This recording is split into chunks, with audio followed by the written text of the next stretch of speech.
Hello and नमस्कार everyone, आप सभी का स्वागत है एक बार फिर से ओनली आईएएस हिंदी माध्यम चैनल पे। मैं जगदीश चंद्र जहांगीर आप सभी का एक बार फिर से स्वागत करता हूं। दोस्तों, आज हम इस वीडियो में मिल रहे हैं एक टॉपिक पे डिस्कस करने के लिए, जहां पे हम पीवाईक्यूज गत वर्ष के प्रश्न को किस प्रकार लॉजिकली सॉल्व कर सकते हैं, इसके ऊपर बात करने वाले हैं।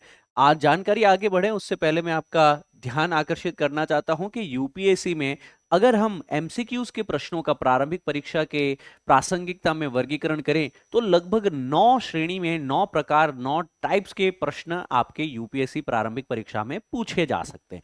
इसके लिए रेफरेंस पीरियड हमने लिया है 2020 से 2024 तक 4 वर्षों के प्रारंभिक परीक्षा के प्रश्नों के आधार पे यह वर्गीकरण हम आपके समक्ष रख रहे हैं, जो मोटे मोटे तौर पर 9 प्रकार के प्रश्न आपके समक्ष होते हैं। जैसे कि पहला प्रश्न जो आपके समक्ष यहां पे देखने को मिल जाएगा हमें, वह प्रश्न होगा दोस्तों, पहला प्रश्न है असर्शन और रीजन बेस। यहां पे कोई एक वक्तव्य होगा और दूसरा है उसका कारण दिया जाएगा। इस वक्तव्य व कारण के जो स्टेटमेंट के आधार के ऊपर जो है आपको क्या करना रहेगा, चीजों का क्लैरिफिकेशन जो है वह देना होगा कि क्या हमारा स्टेटमेंट सही है, क्या हमारा रीजन सही है, और क्या रीजन जो है वो स्टेटमेंट का, रीजन जो है असर्शन का सही एक्सप्लेनेशन है या नहीं है। इसी आधार पे यह 4 ऑप्शंस आपको बना के दिए जाते हैं।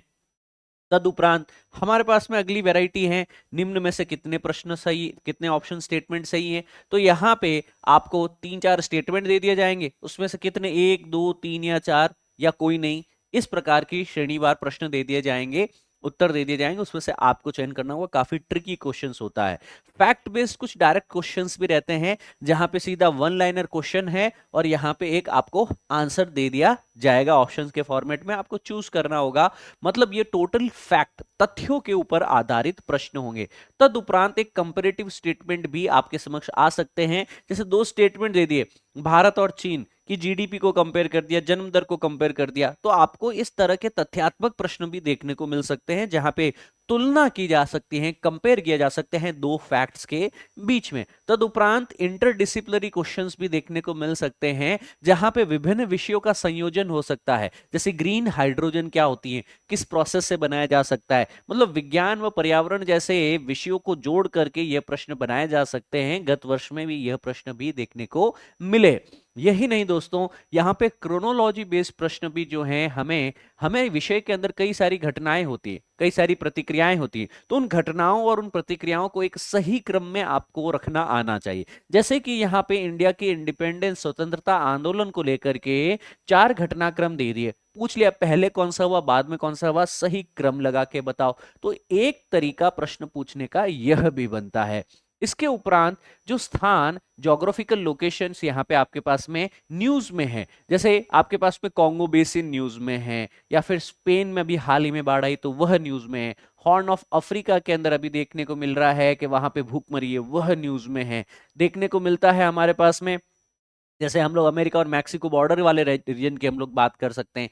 कई ऐसे जैसे लेक ईरी की बात करते हैं, कई ऐसे महत्वपूर्ण क्षेत्र हैं जो सुर्खियों में हैं, मानचित्र के ऊपर महत्वपूर्ण बन जाते हैं, वो प्रश्न बन जाते हैं यूपीएससी के लिए। सो यहाँ पे भौगोलिक विशेषताओं के आधार पे यह प्रश्न ज्योग्राफिकल लोकेशन आइडेंटिफिकेशन रिलेटेड भी पूछे जाते हैं।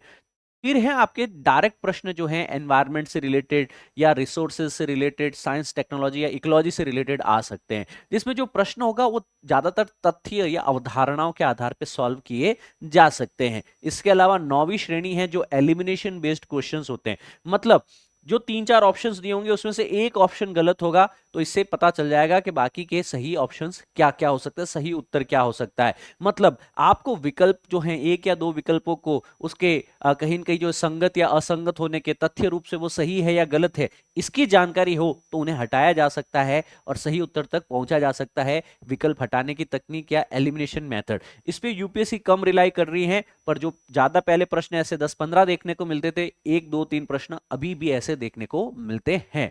अब बात यह है दोस्तों कि ऐसे प्रश्नों के अंदर 120 मिनट में 100 प्रश्न सॉल्व करने हैं, बच्चों के दिमाग की गुत्थी उलझ सी जाती है।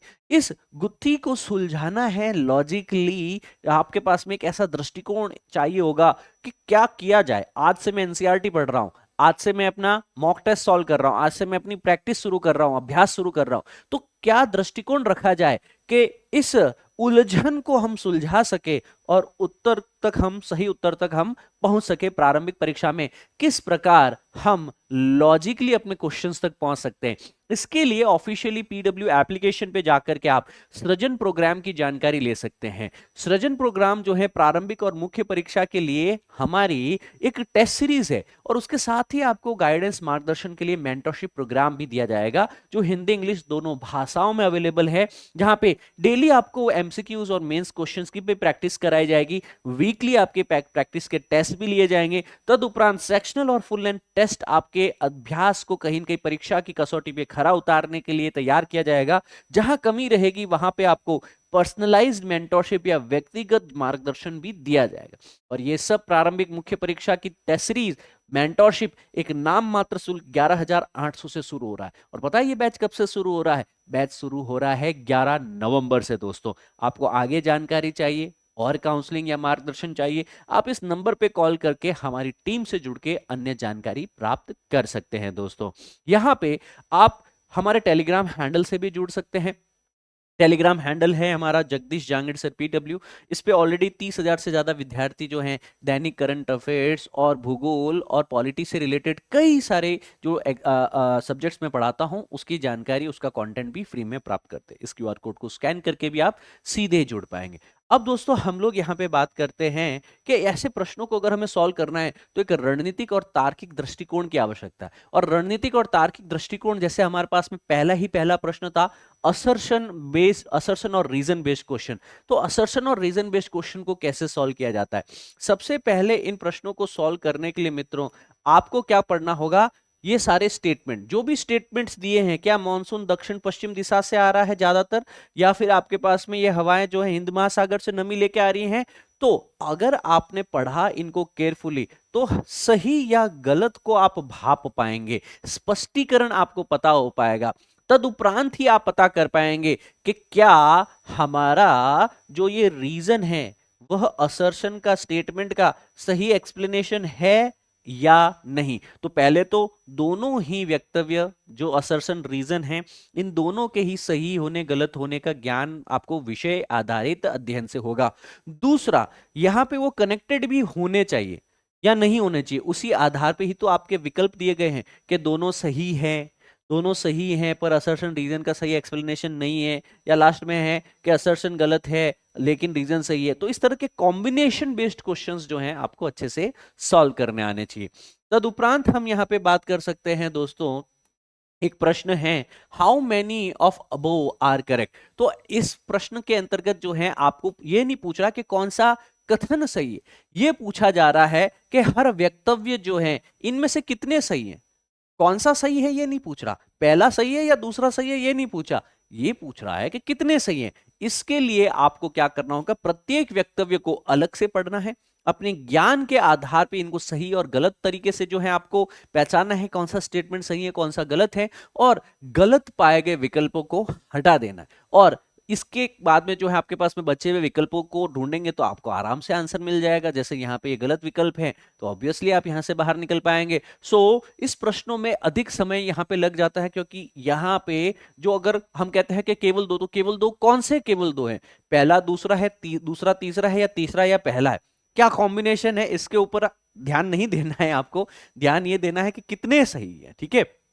तदुपरांत हम यहाँ पे बात करते हैं अगली वैरायटी, फैक्ट बेस्ड क्वेश्चंस वाली। फैक्ट बेस्ड क्वेश्चंस जो है ना दोस्तों, आपके पास में सीधे के सीधे तथ्य है और कुछ नहीं है।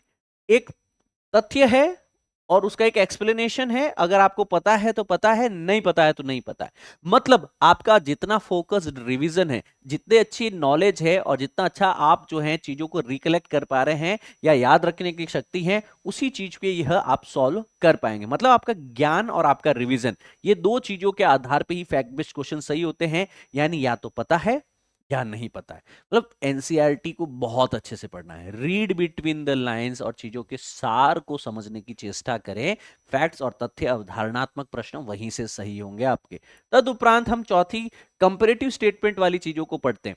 यहां पे भी दो फैक्ट है, जैसे भारत और चाइना की जीडीपी, भारत और चाइना की जनसंख्या वृद्धि दर, पर इन दोनों फैक्ट्स को इस बार दे दिया गया है कंपैरिजन।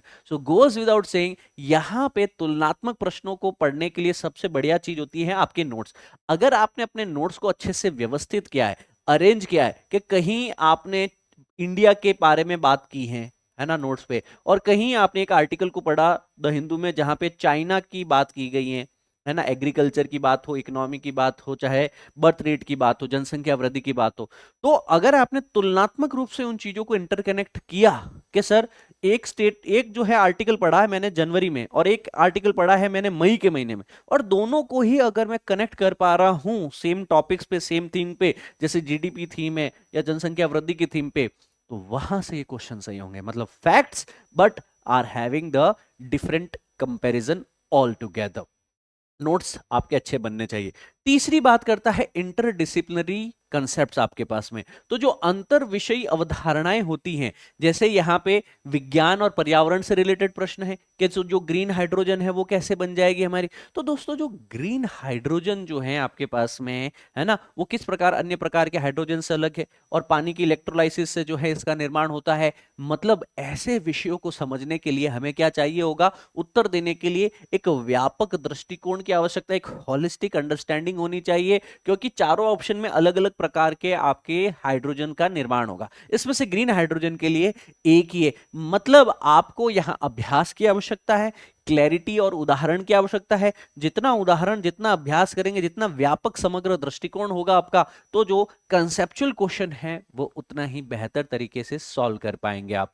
यहां आगे बढ़ने की चेष्टा करते हैं क्रोनोलॉजी वाले क्वेश्चन। देखिए क्रोनोलॉजी के जो प्रश्न है ना दोस्तों आपके पास में, जैसे इतिहास पे ये प्रश्न दे दिया गया आपके पास में, इतिहास के अलावा भी अन्य विषयों की घटनाओं पे भी प्रश्न पूछे जा सकते हैं ना ऐसे ही। तो आप समय रेखा आधारित अध्ययन सामग्री बनाएं। जैसे सपोज आप यहाँ पे पढ़ने की चेष्टा करें कि सर कांग्रेस ने क्या क्या कार्य किए थे 1885 से लेकर 1947 के बीच में, कांग्रेस ने क्या क्या काम किए हैं, है ना, कौन से सम्मेलन हुए हैं, कब विभाजन हुआ है, कब क्या निर्णय हुआ है, सब चीजों को जो है आपने प्रॉपर टाइमलाइन दे दिया। यहां पे 1909 से 1935 के बीच में भारत के लिए क्या रेगुलेटिंग एक्ट, चार्टर एक्ट्स वगैरह है, उसके क्या बिंदु थे। तो आपने हर चीज को जो है श्रेणीवार एक तरीके से वर्ष और उनके घटनाक्रम के अनुसार अध्ययन सामग्री बनाई।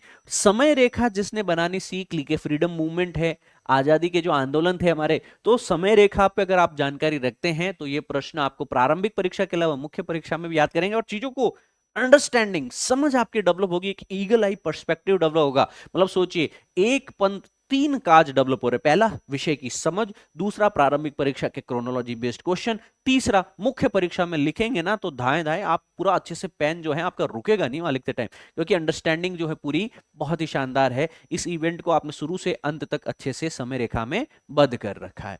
यहां अगले जो प्रश्न है जिसकी हम बात करें, ज्योग्राफिकल लोकेशन, करंट अफेयर पे ध्यान देना है।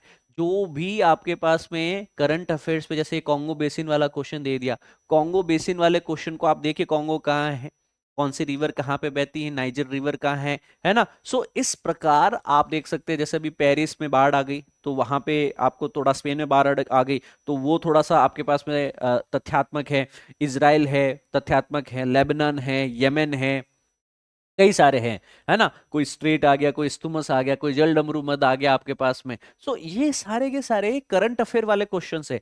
करंट अफेयर में जिस स्थान की बात हो रही है वो पता होना चाहिए आपको, यूपीएससी उस पर प्रश्न पूछती ही है। तो आप मैप और एटलस से जरूर कनेक्ट करें हर एक करंट अफेयर बेस्ड लोकेशन को, क्योंकि उस पर प्रश्न पूछे जाने की संभावना ज्यादा बन जाती है। इसके अलावा मैं एक और चीज आपके समक्ष रखना चाहूंगा दोस्तों, अगला प्रश्न वैरायटी है पर्यावरण वाला।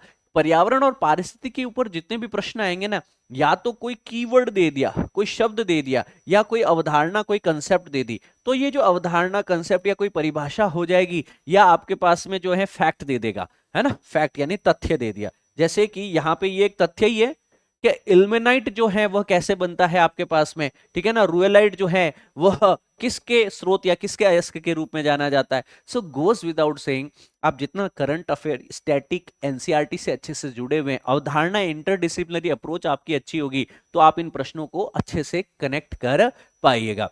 एलिमिनेशन टेक्निक जो है आपके पास में, पहले ज्यादा प्रश्न आते थे इसके ऊपर, पर अब नहीं आते। याद रखना है कि एलिमिनेशन टेक्निक में अगर आप एक दो ऑप्शन को हटा देते तो आप सही ऑप्शन तक बहुत ही जल्दी पहुंच पाते थे। मतलब आपकी विषय की समझ स्पष्ट होनी चाहिए, आधा अधूरा भी ज्ञान था उससे भी आंसर हो सकते थे, पर अब तर्क और अनुमान के संयोजन से जो प्रश्न सॉल्व हो सकते थे यूपीएससी ने उनको हतोत्साहित किया है।